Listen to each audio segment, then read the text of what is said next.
Alright, today is already Thursday. The week has just gone by really fast, and tomorrow, I believe it's tomorrow, the World Series is starting, so hopefully I'll be able to watch some of that. Anyway, I guess everybody's going for the Phillies at the moment, because, but anyway, we'll not get into that.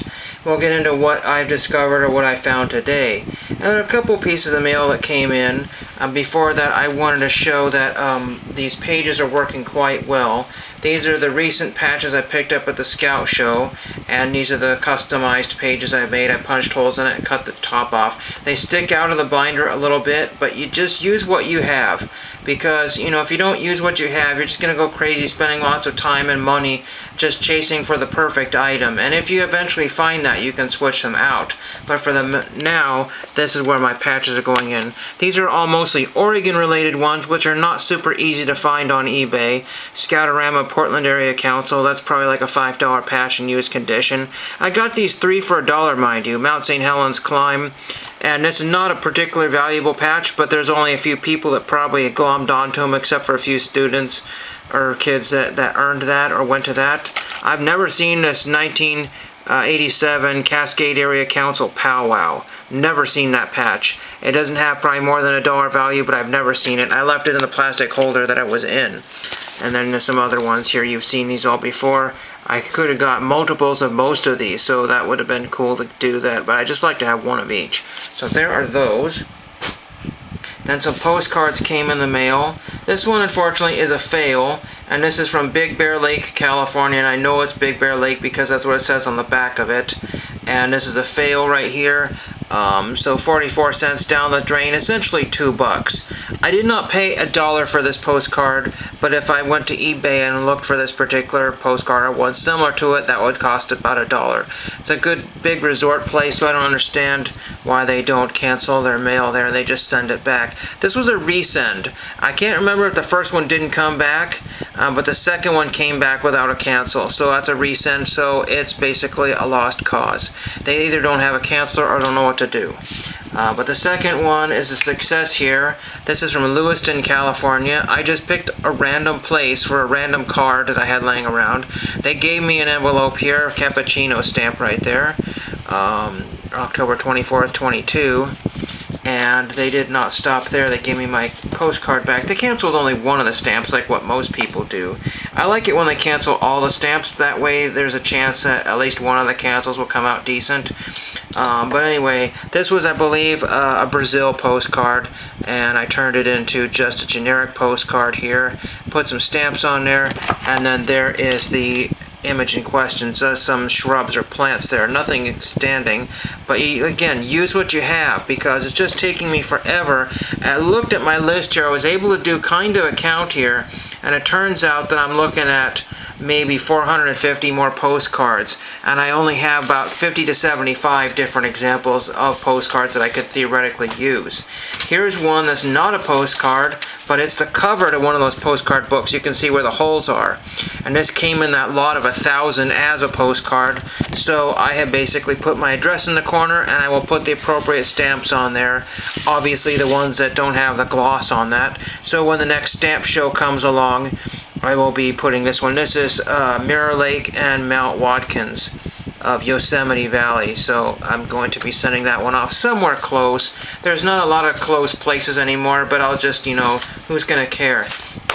And then I found whole stacks of these at the Goodwill bins a while back ago. Dogman, Brawl of the Wild. These are all like for reader programs, Scholastic Book Clubs.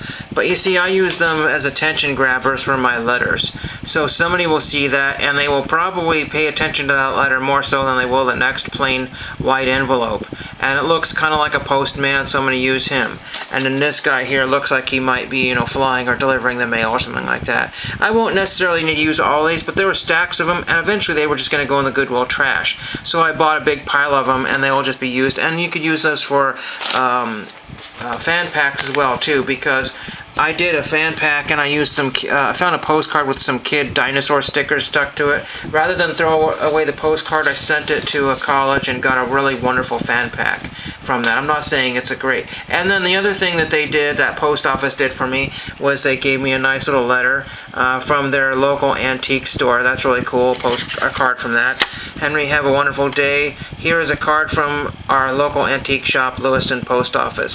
So some post offices do an amazing job of putting things together, and some absolutely don't. So there is that. One of the biggest pieces of news that I have, and I've found my missing non-sports binder. And it said 70-80 non-sport. What happened was that I thought it was 70-80 minor league cards, and I kept on passing that over. And it was on the shelves. Very quickly, I'll show you what kinds of things are in there. I'm not going to move the camera. I'll probably just take out a couple of pages. But I have Battlestar Galactica. I would have hated to lose that binder because I have, Dirk Benedict as Lieutenant Starbuck, signed card number 2. So that's really pretty cool to have that one there. And many of the other guys have since long deceased, or actually recently deceased. I think Richard Hatch, didn't he just recently I think he recently passed on. I know somebody just did. But anyway, so there is that. And of course I had Charlie's Angels in there, and I had my, I had removed my Star Wars. I had Chips in there, Chips on Patrol. I had Mork and Mindy in there. Again, here's one of my Mork and Mindy sheets. That's a set that I started and built from scratch for many years. Pam Dauber autographed that one there. It's kind of hard to see, but she autographed that one right there. She's autographed 2 or 3 of the cards in the set. Probably, I want to say 8 years ago, 7, 8 years ago already she's done that. And it's just harder and harder to find people. Conrad Janis, when he was alive, I kept on sending off stuff to him. And it just either came back to return to sender or not at all. And I was like, what the heck? He was a good signer, I thought, and I either was sending to the wrong address or something happened. There was another good signer that just passed on, Ron Masak.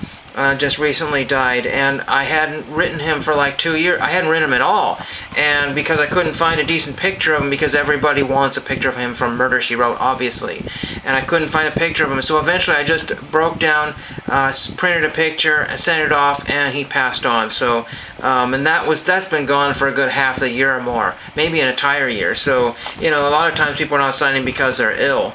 And so the TTMs are kind of falling by the wayside. My Charlie's Angels set would have been the most expensive set in there, that if I had lost this binder. I've done these through eBay's, ComSeas, whatever, to fill up cards. See, there's card number 7 I'm missing. I've got a good 3/4 of the set to put together. I started to just dump some of the duplicates off in care packages or just donate them because they weren't mint, or I didn't really care for them having duplicates. And then it turns out that there's a 1-star and a 2-star variation. So essentially I started to say, you know what? Instead of getting rid of these duplicates, put them in there. And then of course I have Jacqueline Smith's autographs on 2 or 3 cards. I had some King Kong ones in there. I'll get to those very quickly. So in there I had King Kong, just a small bunch of these. I don't remember at all how I got those. I really don't. I've had them for an awfully long time.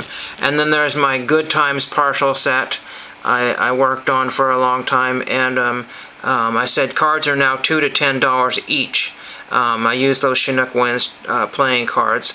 Old playing cards like that have absolutely zero value because they get rid of them by the tens of thousands by each casino daily, weekly and daily. So they're fun to collect 1 or 2 examples of those cards, and they're great for Project Hit the Deck if that ever happens again. Hit the Deck is fun, but unfortunately I forget sometimes which ones are which. So that's another, but one thing is not in here is Welcome Back Kotter. Turns out that I did not have to save any of my old Welcome Back Kotters from a long time ago, mainly because card shows, I think, is where I found the first ones. I think. I'm not 100% sure on that one. I found those somewhere, like at a card show, and then nobody in their right mind ever sold one of those. But I do have a request out to an eBay seller that sells non-sport stuff, and he had it, buy it now, or sell it, or I mean for auction, for a very fair price. And his was the cheapest out of all of them. It did not sell. His actually was, I think, one of the best condition sets, so you don't have to worry about replacing any cards. And second of all, it finished. It was completed listing that did not sell. So I have a request out to him. Maybe he can relist it or sell it direct to me at some sort of price between the initial auction price and the eventual sale or the eventual price he had wanted for that. And that would be one of the cheaper sets currently on all over eBay. He might not write back to me because a lot of people don't write back to those people asking questions about items and stuff or a generic thing. One time I said to somebody, hey, can you relist this, and he sold it to me.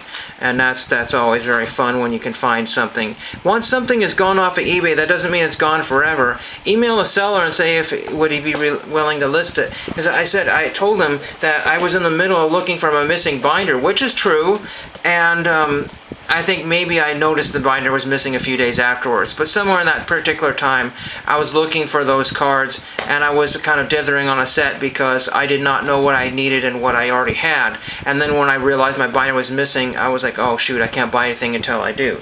So there's that one. Hopefully that will be an easy purchase if I can do that. This is what I have for today. Sorry there's no TTMs, but there's just a lot of stuff out there, even just as far as Portland, which is, an hour plus drive from me. There's stuff out to Portland that isn't coming back. It's really kind of unfortunate when you have something like 70 postcards out there that aren't coming back, and you have, a good 40 or 50 TTMs. I don't know how many hundreds of TTMs over the last, how many 10, 15, 20 years I've been doing it that never came back and that will never come back. Hundreds of dollars in postage down the drain because I don't know what I'm doing sometimes. I have no clue. Thank you for watching.